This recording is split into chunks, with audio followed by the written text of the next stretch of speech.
Recording in Hello. progress. Uh, Good afternoon or good morning for some of our participants today. Thank you so much for joining today's webinar on protecting HUD's equal access rule to HUD programs. My name is Marcy Thompson, and I am the Vice President for Programs and Policy at the National Alliance to End Homelessness, which is a nonpartisan organization dedicated to preventing and ending homelessness in the United States. I'm joined today by colleagues from several other national partner organizations, and collectively, we represent a growing coalition of concerned organizations standing together to take action. Next slide. Today's webinar will be recorded, and that recording and the slide deck will be shared with all attendees. Participants can share a message to any of the hosts and panelists at any point during the webinar, and we will use the chat to share resources with you all, but otherwise the chat is disabled. For questions, please use the Q&A box throughout the webinar to ask any questions of our participants. Next slide. All right. We just want to ask that you help us keep this space safe and inclusive throughout the webinar in the language that is being used and participation throughout. As a coalition, we have a zero tolerance policy for any kind of discrimination or violent or abusive behavior. Please reach out to myself or any of the hosts on this panel via the Zoom chat to report anything concerning. Next slide. So today's webinar is going to be heavy. We are going to be discussing the latest attack by this administration on our LGBTQ plus neighbors and friends, especially those who are experiencing homelessness or who are otherwise in need of housing assistance.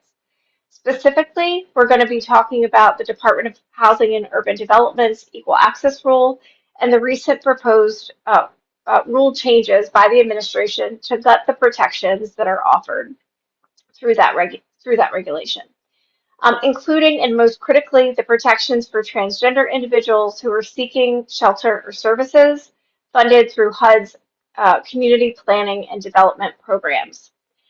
While the information that we're talking through today is disheartening, our goal is to also leave you with hope and an eagerness to take action. As I mentioned, we are a growing, there are many, many interested organizations, national partners who are joining together around this very important topic, standing alongside each other and with all of you through this fight. I think it's important to highlight that we've been preparing for this for over a year, following an executive order by President Trump, one of the first that he issued, directing HUD to rescind the Equal Access Rule. So we knew that this was coming and we were ready for it. So here's what to expect from today's webinar. First, you're going to hear from me, providing an overview of the Equal Access Rule, what it is, its history, and why it is so needed in our response to housing instability and homelessness. Next, we'll hear from Josh Dubinsky from Services and Advocacy for Gay, Lesbian, Bisexual, and Transgender Elders, who's going to provide a breakdown of what exactly is in HUD's proposal. We're going to hear from a number of national partners, including the National AIDS Housing Coalition, the National Network to End Domestic Violence, the Interfaith Alliance, My Sister's House, about why this rule matters for their organizations and from their own experience. And then finally, we're going to hear from Linda Morris with the American Civil Liberties Union and Devin Ojeda from Advocates for Trans Equality on the importance of and how to take action to defend the rule and to sound alarm in your community. As you can see, we've got a very ambitious agenda, but we do hope to have a few minutes towards the end to answer some of your questions live. We have a number of other national partners as well who are answering questions in the Q&A box. All right, next slide.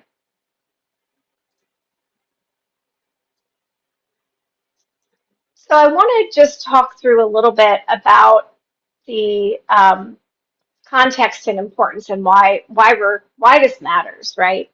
A little bit about how I'm coming into this conversation. So I was at HUD as a senior advisor of special needs programs when the Equal Access Rule was published and then later amended. And it always felt during those times, it felt like a long overdue policy rather than something that was radical. We understood the impact that discrimination had and continues to have on LGBTQ plus individuals and families, and the disproportionate impact of homelessness on transgender and gender expansive people in particular, with family rejection, discrimination, and ongoing stigma elevating their risk. Next slide. So, what is the Equal Access Rule? Um, we'll do a little bit of history walk here.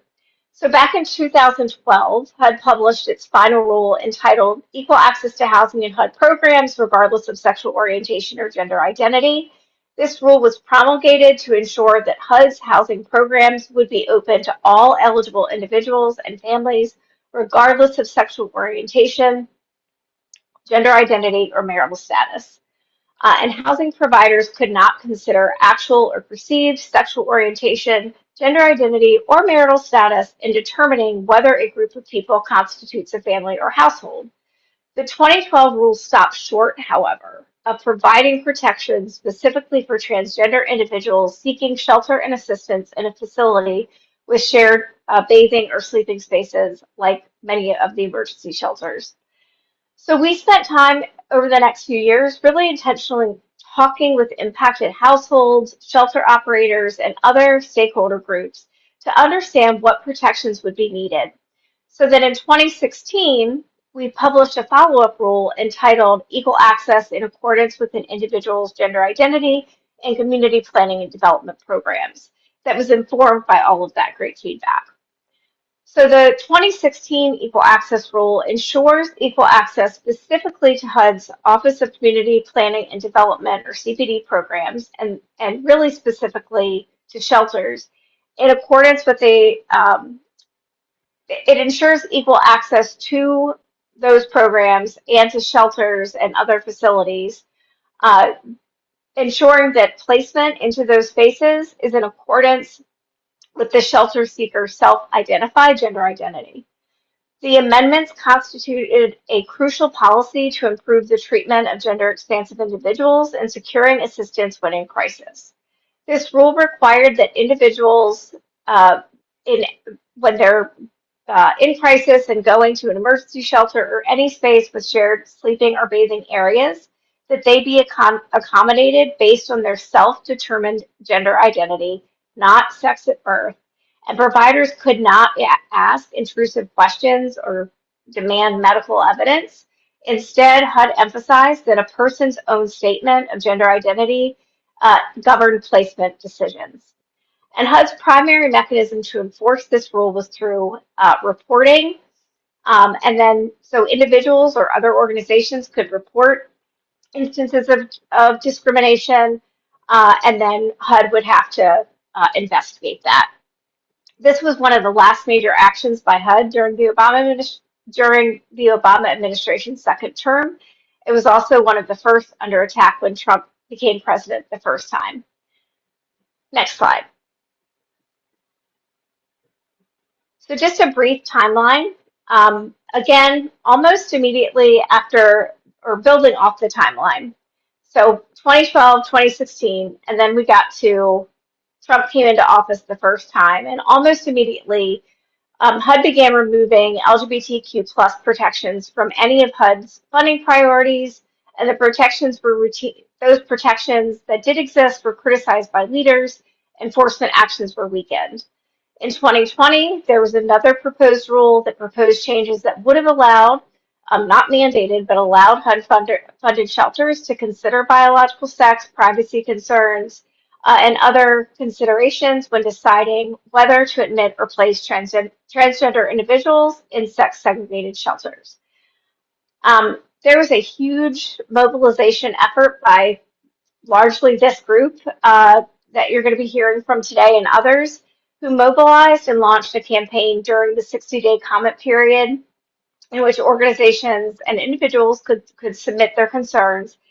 A historic 66,000 comments were submitted, the largest comment campaign that has ever happened on a HUD regulation.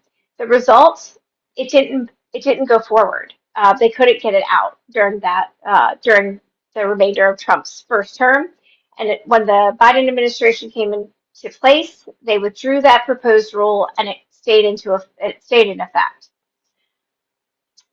So that brings us really to last year.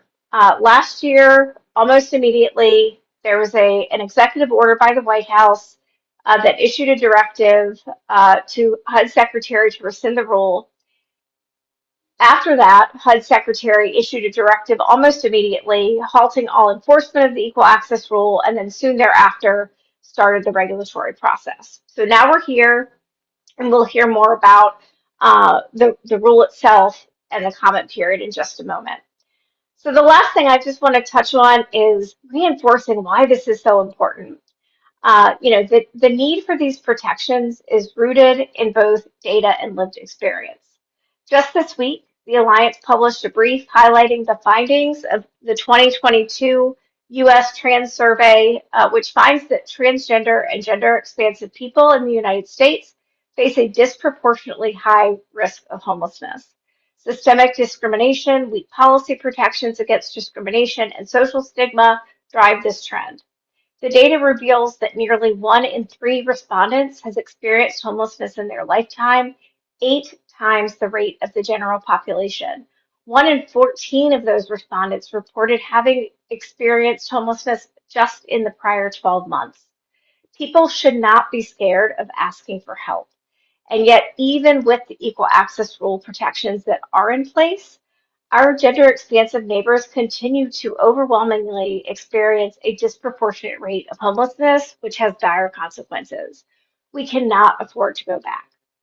So I'm going to now hand it over to our colleague Josh, who's going to both help us move through the webinar and is going to talk more specifically about the current proposed rule.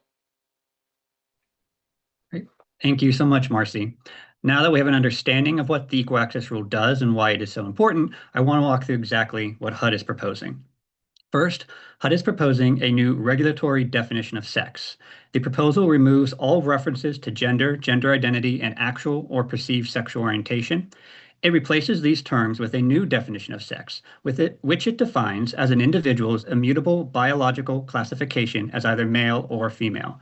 This change applies across non-discrimination reporting, record-keeping, and other regulatory provisions. Second, HUD has proposed a requirement that HUD-funded shelters discriminate against transgender people.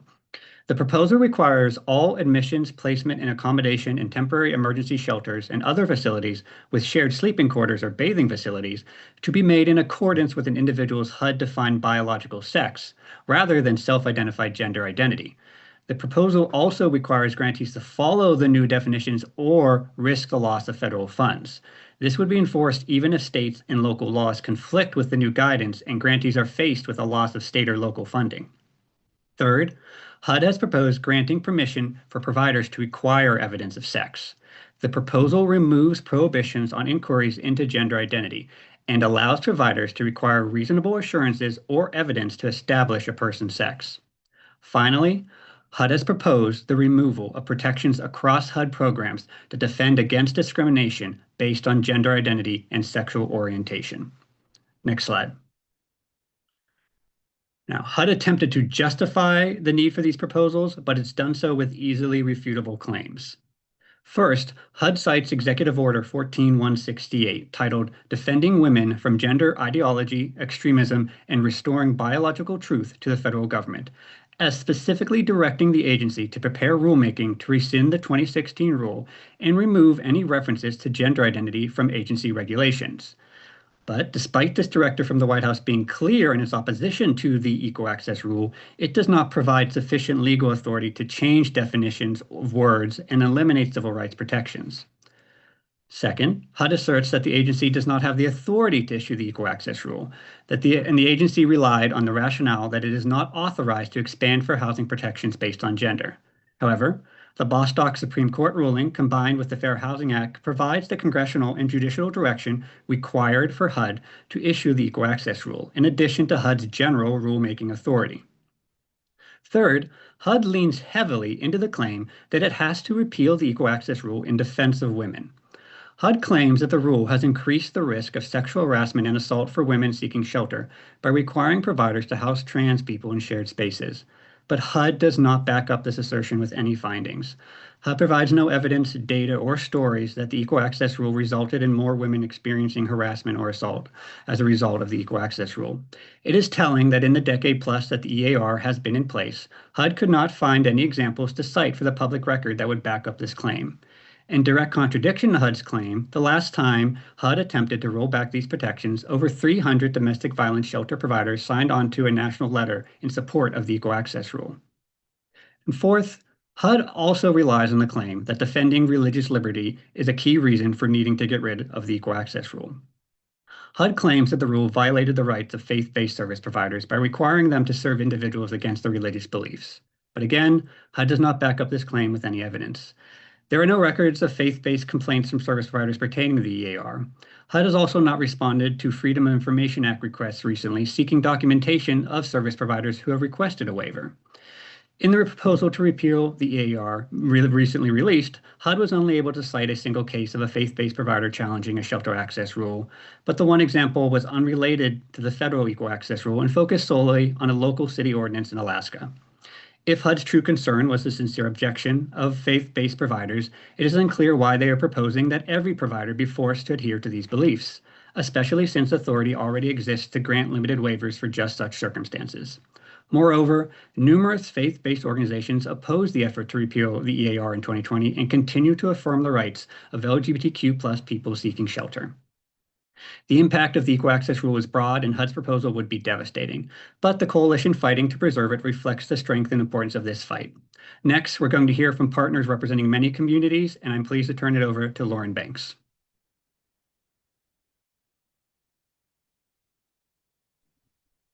Thanks so much. Josh, I'm Lauren Banks. I'm the Executive Director of the National HIV/AIDS Housing Coalition, and we are greatly concerned about this proposed rule to take away the Equal Access Rule because of the impact specifically on trans women living with HIV. I know that one of my colleagues from my sister's house, who is on the board of the National HIV/AIDS Housing Coalition, Michelle Anderson, will speak more to this. But I want to highlight a couple of facts, and that the CDC found a few years ago in some research done by Ruth Ann Marcus that 42% of trans women who were unhoused were living with HIV. So 42% of unhoused trans women were living with HIV. And in general, transgender people living with HIV, a third of those are unhoused. So we see right away, just from those two statistics, that the trans experience is synonymous with often being unhoused and with acquiring HIV. So people who are transgender and HIV also experience the most stigma of having HIV compared to their peers in other groups. Now, when someone is seeking shelter, as we know, who is unhoused, the homeless HMIS requires them to go and get proof of their homelessness. So going to a shelter for the purpose of verifying homelessness so that people can access resources.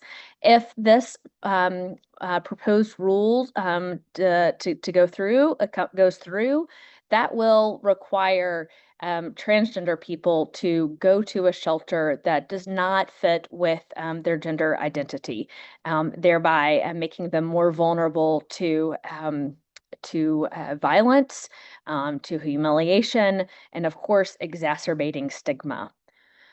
HIV remains a communicable disease, and we know that this is about people's individual health and thriving, but also from an HIV public health lens, this is a public health issue.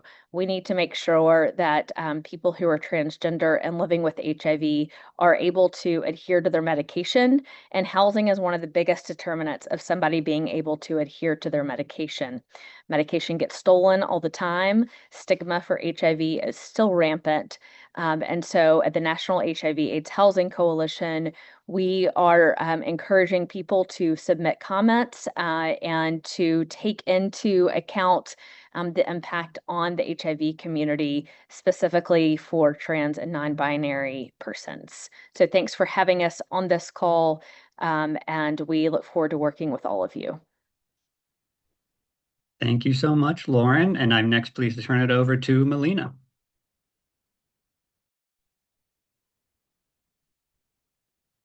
Thank you, Josh. Hello, everyone. My name is Melina Milazzo, Director of Policy for the National Network to End Domestic Violence. NNEDV, we are a membership and advocacy organization that represents the 56 state and territorial coalitions against domestic violence. There are 2,000 plus member domestic violence shelters and local programs, and the millions of survivors they serve every year.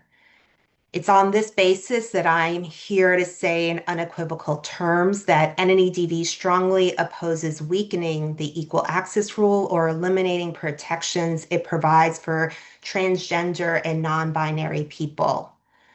The Equal Access Rule, or also known as EAR, and as we've heard, ensures that the federal housing services are not denied based on a person's sexual orientation, gender identity, or marital status. In fact, the rule was originally issued so that all family members and familial makeups could all access the same shelter. The Equal Access Rule also provides critical protections for both domestic violence survivors and providers who serve them. EAR aligns with non-discrimination and accessibility legal requirements that are under the Violence Against Women Act and the Family Violence Prevention and Services Act. These are core federal programs that fund domestic violence and sexual assault services across the country. In fact, VAWA protections ensure access to services regardless of sex and explicitly prohibits discriminating against survivors based on their sexual orientation and gender identity. EAR protects universal access to HUD resources, whether it's keeping a family united with their teenage son or protecting access to life-saving resources for a transgender person. This means that both shelter and housing programs, as well as survivors, have clear guidance and expectations under the law. The so-called justification used for rolling back the Equal Access Rule is the threat of harm women face in shelter. This myth is unfounded. There is no evidence of increased harm to women in shelters since the implementation of EAR. Non-discrimination laws protecting transgender people have existed for almost 50 years. Over 200 municipalities and 18 states have non-discrimination laws protecting transgender people's access to facilities consistent with their affirmed gender.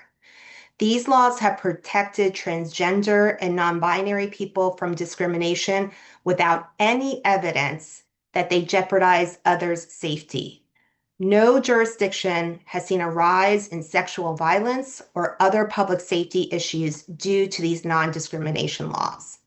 However, spreading anti-transgender rhetoric increases harm to a vulnerable community that already experiences high rates of physical and sexual violence. Transgender and non-binary individuals already suffer higher risks of domestic violence and sexual assault resulting from discrimination, stigma, and barriers to financial and housing security that they endure. Transgender women of color are disproportionately impacted. Prohibiting people from facilities consistent with their affirmed gender just further increases their vulnerability to assault and abuse. Discriminating against transgender and non-binary people threatens everyone's autonomy over their body and their safety. Those who spread falsehoods about transgender people and non-discrimination laws are endangering all people, making no one safer. Because of this, we encourage everyone, especially domestic violence and sexual assault organizations and direct service providers, to submit a comment opposing this proposed rule change. We ask you to share stories and examples of why it's important to maintain these critical protections for survivors. At NEDV, along with our national partners, will be providing a gender-based violence comment template to assist domestic violence and sexual assault organizations and providers in drafting their comments, and we will circulate it once it is finalized. Thank you all for attending and for having me, and I'll turn it back to Josh. Thank you so much. Next, we're going to hear from Guthrie. Hi, everyone. I'm Dr. Guthrie Graves Fitzsimmons, Vice President of Programs and Strategy at Interfaith Alliance, and I'm honored to be on this call with all of you today representing the faith community. Interfaith Alliance brings people together across our diverse religious traditions who are committed to ensuring that mainstream religious views are part of our public policy discussions, not just extreme anti-LGBTQ religious voices. I work in our national office in Washington, D.C., and we also have more than 30 local and state affiliated organizations around the country. We believe in our nation's long-standing commitment to religious freedom for all. Religious freedom is meant to be a shield that protects every one of us, never a sword that is used to harm our neighbors. The proposal to weaken the equal access rule is being framed in part as a victory for religious freedom, but that's simply not true. HUD claims this rollback is needed to relieve a burden on faith-based providers, but countless faith-based organizations have partnered with HUD under this rule for years and continue to do so without complaint. There is no evidence of burden. This proposed rule has little to do with religious freedom. It is simply about anti-trans discrimination. Federal social service programs should be centered on the people they serve and their rights, not on protecting a provider's ability to discriminate. Genuine religious freedom does not require the government to fund discrimination. It never has. What the equal access rule actually does is simple. It says when the public dollars pay for a shelter bed, a housing program, or emergency services, those doors stay open to everyone, regardless of sexual orientation, gender identity, or marital status. No house of worship is forced to change its beliefs or compelled to do anything at all. The rule simply ensures that taxpayer-funded help reaches the people who need it most. And here is what I'd ask everyone to remember. This principle we're talking about today in the equal access rule is not a secular imposition on religion. It is a vibrant expression of faith for millions of Americans. The vast majority of faith communities running housing and shelter ministries do this work because of their faith. Nearly every religious tradition I know places welcome at its very center. The Hebrew scriptures command care for the stranger dozens of times.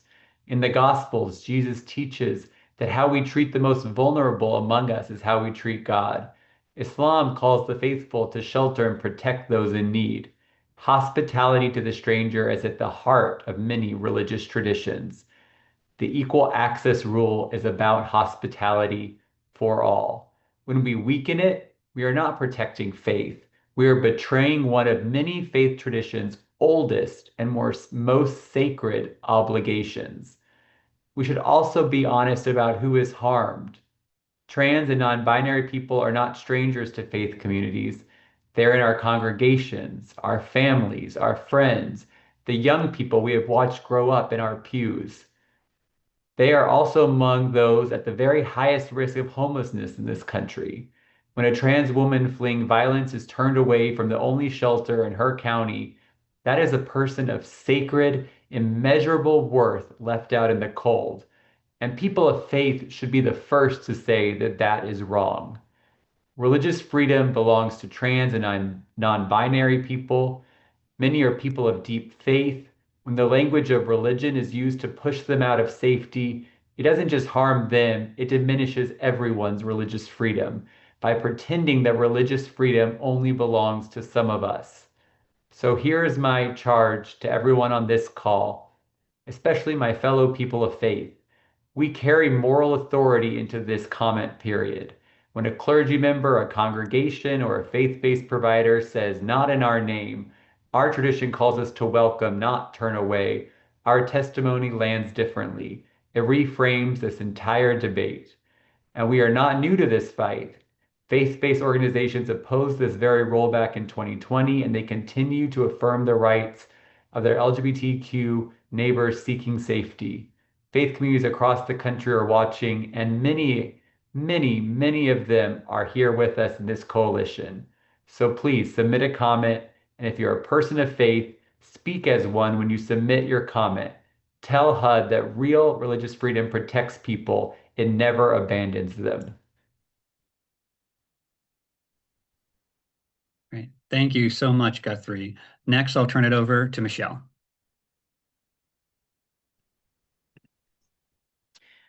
All right, hello, can y'all hear me? Yep, go ahead, Kayla. Sorry about that. No problem. Michelle's not going to be here today. Hi, I'm Kayla Gore, the founder and executive director of My Sister's House and the Tiny House Project.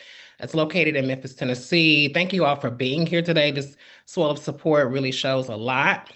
For more than a decade, My Sister's House has stood in the gap for Black transgender women in Memphis and across the South, particularly those who've been pushed to the margins by homelessness, poverty, violence, HIV vulnerability, incarceration, any type of discrimination that you can really think of. Our work has never been theoretical. It was born out of survival. It was born out of necessity. It was created by and for Black trans women who understood firsthand what it means to be denied safety, dignity, housing, and opportunity. Over the last 10 years, My Sister's House has developed a model rooted in community care, housing justice, and self-determination. Through emergency housing support, our Tiny Homes initiative, our direct services, our leadership development, political education, advocacy, and most importantly, our cultural organizing, where we have to ensure that trans people are not simply surviving, but they're building sustainable lives with dignity. The proposed repeal and the rollback of HUD's equal access rule threatens the very foundation of protections that many transgender people rely on to access shelter and housing safely. The current proposal will remove references to gender identity from HUD regulations and allow federally funded shelters and housing providers to determine access based on sex assigned at birth. Advocates across the housing and LGBTQ sector have warned that this would increase discrimination, homelessness, and violence against transgender people seeking shelters and services. For organizations like My Sister's House, this is not an abstract policy debate. This has real consequences for the people we serve every single day. We know what happens when trans women are denied access to affirming shelters. We know what happens when non-binary people are denied access to affirming shelter. And we know what trans masculine people what happens when they're denied access to affirming shelters. We know that what happens when people are forced into unsafe environments, when they're misgendered, whether they're profiled, or if they're turned away altogether.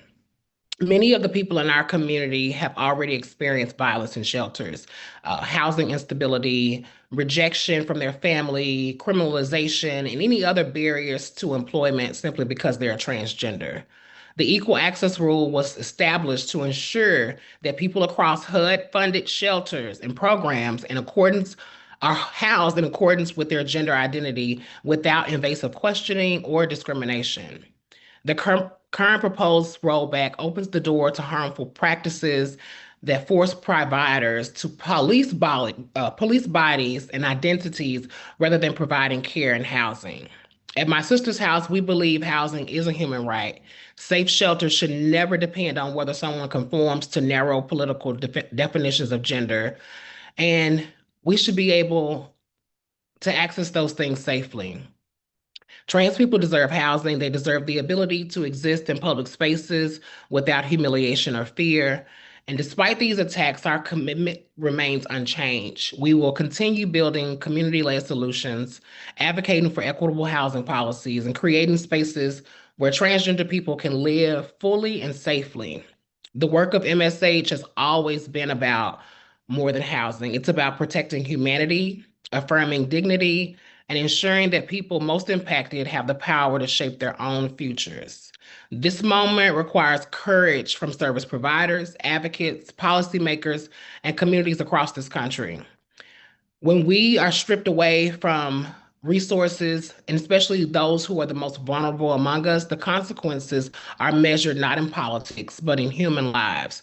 That is why My Sister's House exists and has been in existence since 2016, because trans people in the South have not been able to access shelters until we had the equal access rule in place. So I'm going to ask, just like everybody else has asked, please submit comments. And I'm pretty sure that most of the people on this call have already done that.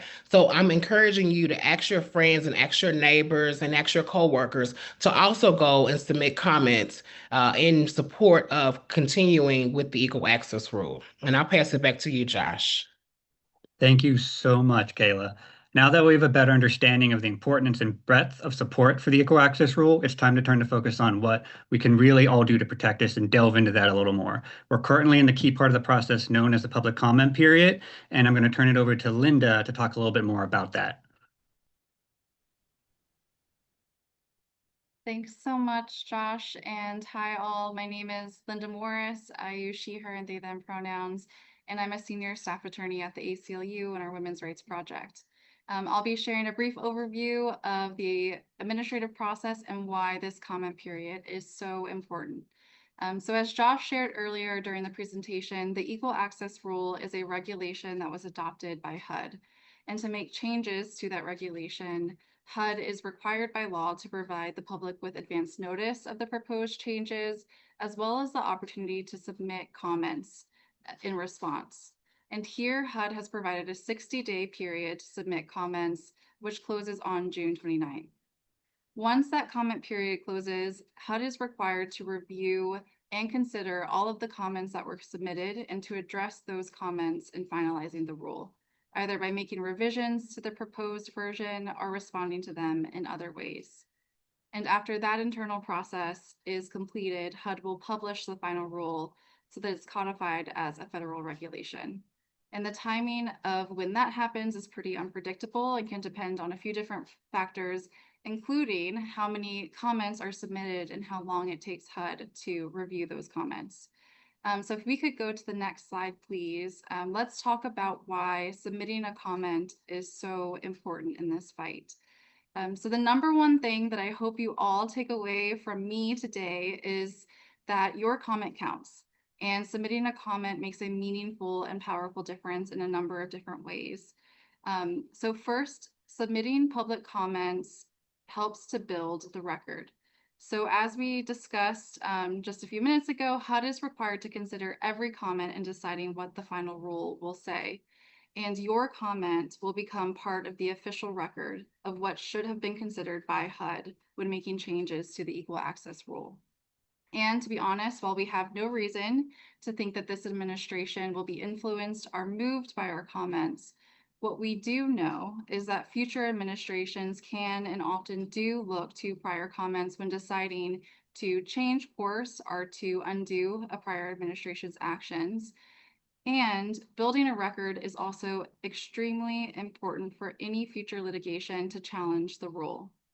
Lawyers rely on comments that were submitted to show that the changes in the rule will result in harms and costs and burdens to people, providers, communities, and to also show that the administration failed to consider any of those harms and costs, even though it was required to do so by law.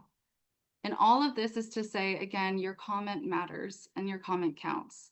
And so each of you have a perspective, a story, an expertise something to say that is critically important and that should be part of the record in this fight against these changes to the equal access rule. Submitting comments also does play other important roles, including that it helps to show the strength and the size of the opposition and the broader movement against these changes and against the administration's attacks on the trans community. And it also provides a really powerful opportunity for collective action and care, especially to support the trans community, and also at a time when many of us are looking for ways to take action. And so again, please consider submitting comments. Please consider encouraging your friends, your coworkers, your colleagues, your family to submit comments as well. This is a critical fight, and we need everyone to show up. And with that, I will pass it back to you, Josh. Thank you so much. And we'll turn to our final speaker, Devin, who's going to go over the resources that we have now to help folks draft and submit their comments.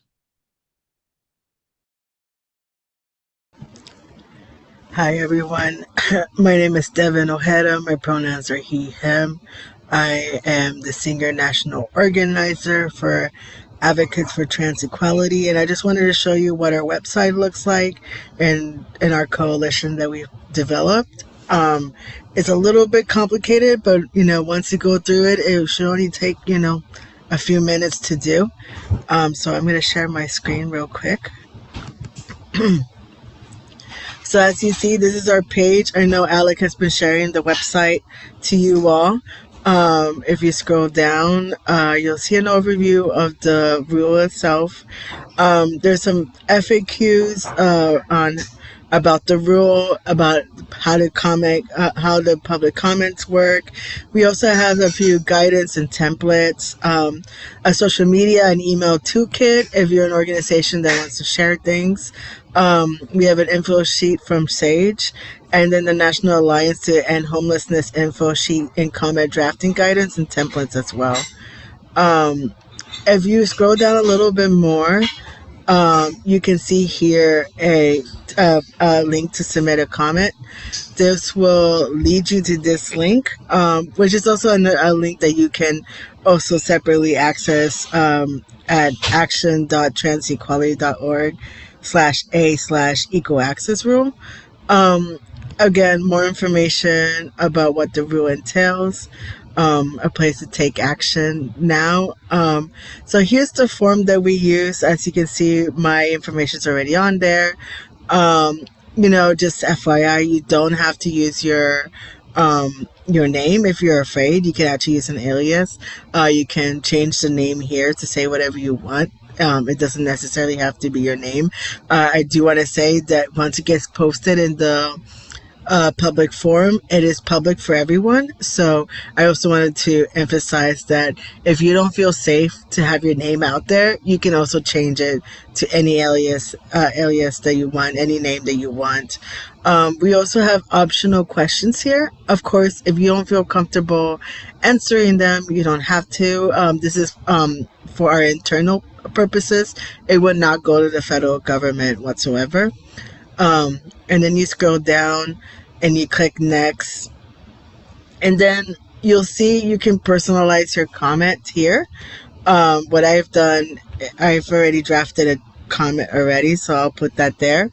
It's important that it has to be unique.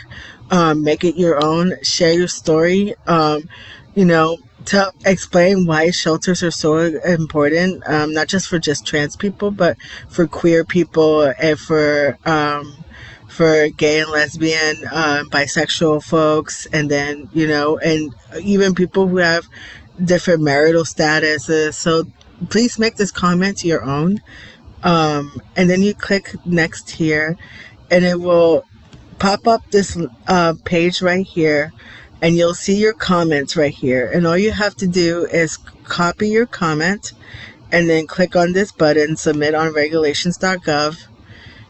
And then it will send you to regulations.gov if it loads. There it is. And then you'll see the website here. And here's the comment box. All you have to do is press paste.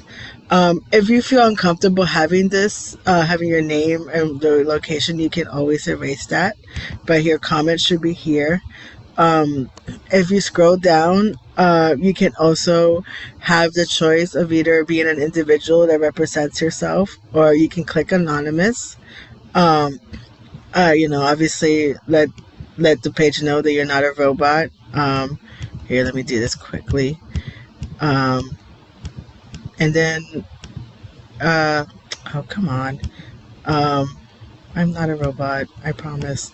And then verify. And then all you have to do is submit comment. And that's how you submit your comment. The other thing is, if you want to save this step for later, you could also, every action will send you an email and send you the comment of your email, so you can copy and paste it at a later time as well. Our email will send you the comment that you drafted and direct you back to this web page.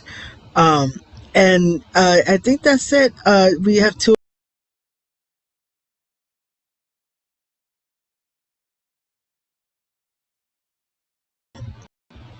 For you all, and in my email if you have any questions.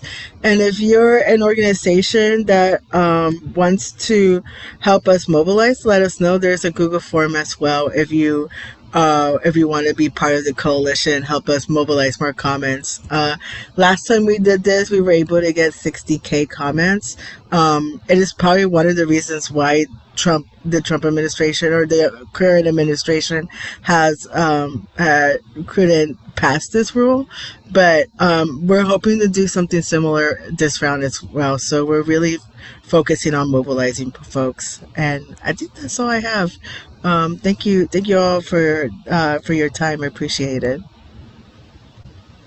Thank you so much, Devin, and thank you to all of our speakers. Now we have some time left over. We can do the question and answer. So I'll ask the speakers to turn on their cameras, and we'll be able to address some of the questions that came up throughout. All right, and I think first I want to kick it off with a question that's come up numerous times. I think a lot of us have heard. Also came up in the chat too, and I'll read part of it from a friend, Laurel. Comment period includes details about gender identity and current/former experiences of homelessness. With the administration's crackdown on organizers promoting transgender ideology, quote unquote, is it safe for trans people to disclose their identities in this public comment? That's the first part of the question. And I'll expand that as well, not only transgender individuals, but also we've heard this concern from service providers as well. Service providers who are afraid to submit comments because they're worried about this administration has made it very clear they're not worried about targeting people who they see as opponents. So folks on the panel, I wanted to ask, what would you say to individuals, organizations who are supportive of the rule? They would like to submit a comment, but they are worried about what it means if they could be targeted by the administration. Are there protections in place? What are the steps they could consider taking to either stay anonymous or kind of protect their work going forward? Josh, I'm happy to start, at least on the service provider side of things. This is a time where it feels like there's risk in everything we do. So I just want to qualify anything I'm about to say as that exists. But what we've been saying to providers that have expressed that concern is that there's a way to express um, what you know about your organization and the people that you serve, the value that that the equal access rule has had, not just on transgender folks and LGBTQ plus folks, but really to the whole population of people seeking assistance. And it's almost an opportunity to provide education rather than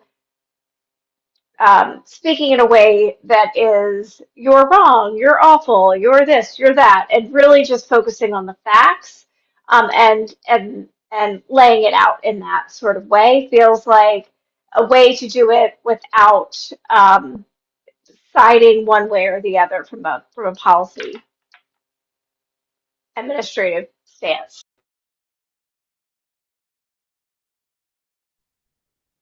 This is Linda. I can jump in, I think, a little bit on the the question about protections, submitting a public comment is a constitutionally protected activity. And so the government cannot punish you or retaliate against you for submitting a public comment, whether it's in opposition or support of any agency action. Obviously, that doesn't mean that the government won't do that, but I guess what I would say is, just know that that is your right. And for what it's worth, I guess I'd also just make two other points. So the ACLU has submitted comments on a number of different issues, often in opposition to the agency's actions. We've also worked with many different service providers and organizations to help them submit comments as well.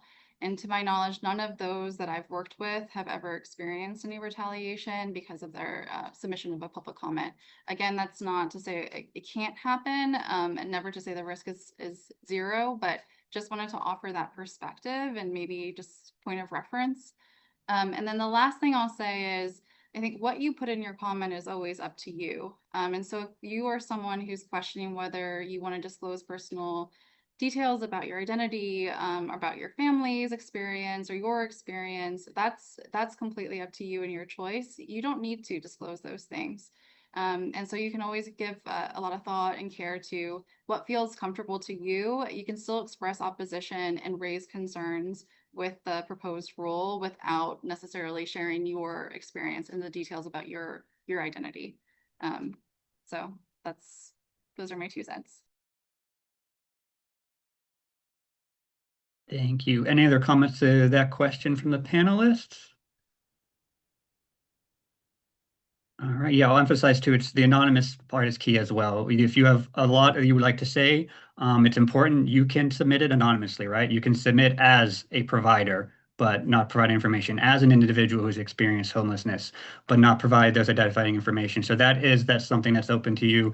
When Devin walked through, it showed where you could submit anonymously. So those are important. Don't think just because you don't attach your name or your email that story isn't an important part of the record. It still would be. So please consider still attaching your story, even if you leave all your identifying information out. That's still an important part. Another question to think about is, from the panel, are there any tips you have for submitting really impactful comments? Things that would help folks to have the biggest impact when they're writing, when they're drafting, and encouraging others to submit. One thing we focus on is doesn't have to be long, right? That long does not always equal better when it comes to comments. So ideas for folks when they're considering what they're going to draft. I'll start with this one. I always encourage people to be really concise. If they have a personal story, whether it's their own personal story or a story of a family member or a friend who's experienced discrimination prior to the equal access rule, I think that really helps. If it's coming from an organizational standpoint, I talked about the need and the necessity of starting and creating My Sister's House in the South during a time where trans people were, invasive questions, more so me asked the invasive questions about trans people as I was the mediator between community and a lot of the organizations that provided housing here in Memphis and Shelby County. So I talked a lot about, not a lot, but I put a little information in there on the necessity of organizations like ours and the implications of removing the equal access rule and how that will weigh on our resources that are already small and few, that it would really probably shut us down. Josh, if I can just add to what's already been shared, is that I would also say that, and this might go a little bit to also the previous question, is you can be strong in your opposition, but try to be respectful in your language. And also I would definitely try to stick to the facts, stick to what you know, because you don't necessarily want to be dismissed because, oh, you said something and you may have exaggerated something here or there, and you can be easily dismissed. And then the last thing I would say, or not the last thing, the second to last thing I'll say is definitely share stories, focus on the impact this is going to have on individuals, on your community, on organizations, rather than sort of the politics of it all. And then the last thing that I will add is try to make it as unique as possible, because what's more important than length of a comment is the number of comments.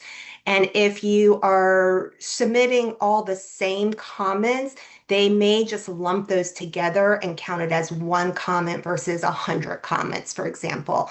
And what we really want is to have a high volume of unique comments, because that will delay them from, because they'll have to respond to all the unique comments. So that will delay them in actually having to put forward this rule change. Josh, can I add to that just a little bit? As somebody who has done regulation development and writing and responded to public comments, the federal government has a responsibility to respond to, as we just heard, to every unique comment. And not just like in the words that you use, but on unique topics or issues that you're raising about the rule itself feels really important. So tying your comments to specific sections and specific parts of the proposal feels really important. For example, the requirement around allowing the language that would allow providers to require evidence. What does that mean? Who would that exclude? Would that actually impact a much broader group of people, even beyond the group that they're targeting, who don't have documents? We know people experiencing homelessness in general have issues and barriers around having IDs and documents in general. So being able to raise this in ways to tie these to the broader impact, the specific impact, and tie it to the specific elements of the rule feels critically important. Great. I don't think anyone else from the panel want to weigh in. All right, we're coming up on time, and I think maybe a good final question was one that came in from friend Nell, who was asking about just general questions about the comment period, and probably from a lot of folks in general who aren't used to working on this side, is there's probably a lot of still people feeling skeptical about, does submitting to the comment period, is that going to help? They mentioned that they're appreciative of us really going over about what has worked in the past, but and why this is important. But especially with everything going on from the Trump administration, from HUD, is there any additional advice or information folks want to say that can help folks when they're trying to convince more people to submit comments about why this is impactful now, why this is important and worthwhile? I know I like to think about focusing on, there are a lot fewer federal protections than people might think that specifically call out and support the LGBTQ plus community, right? And HUD, this equal access rule is one of them. And the Trump administration has specifically decided to target it. And if it goes down, that's one of the big pillars in place. And they're trying to do it during Pride Month, right? That's one big thing to really focus on. Is this one of the strong things in place? But I wanted to also turn it over to the panels about other things that really help people understand why getting involved in this public comment period for the equal access rule is worthwhile, why it's worth the fight. I would say that we shouldn't dismiss people's concerns. These aren't normal times. It does take courage right now. And so I just want to thank everyone on the call for having courage, for submitting a comment, for asking other people in your networks to submit comments. Everything we're doing, submitting a comment may seem like something small, but across the administration, we're seeing an attempt to limit dissent or limit any sort of or who gets a say in our democracy. And so this is an act of courage and hope that we will have a democracy where this kind of comment period can proceed by us all engaging in it. I want to lift up something too that is funny, and that the proposed rulemaking does not discuss intersex persons at all, and does it and really angles it from the perspective of trans women going into a shelter and not at all about trans men. So I think that we have an opportunity in writing our rules to sort of to lift up a lot of things that they didn't cover, and show how weak their argument is just by simply naming some things. So I thank you to Guthrie. I think it is certainly a brave thing to do, but necessary for many folks who don't have access to submit these comments and maybe don't know all that's going on, or who are young people today who are counting on us. Yeah. Kayla? Yeah, I always go to this quote by Zora Neale Hurston. If you're silent about your pain, they'll kill you and say you enjoyed it. So that's what I always tell people is like, even if you are feeling defeated throughout this process with the equal access rule, we've been talking about it for a few years now. If you say nothing, the history will say that this was okay with us and this was okay by you. So if you are feeling like that, just, think about. Thank you so much, Kayla. I think that's a perfect way to end it, and thinking about those ramifications and the long-term implications about submitting this comment. I know we might not have been able to get to every question, but we will be following up with a copy of this recordings, resources to talk about everything that Devin mentioned, as well as ways to contact folks if there are questions we didn't get to. I just wanted to thank everyone so much for taking the time to sit here, learn about the equal access rule and the comment period. Thank you for all the speakers. Thank you for folks who helped answering questions. And again, thank you for everyone for coming out and supporting the equal access rule, the trans community, and working together to fight back against this attempt to try to erase an entire part of the population and get rid of important rights that everyone benefits from. So thank you so much, everyone. And we're going to be in touch and fighting together to keep this in place. Thank you.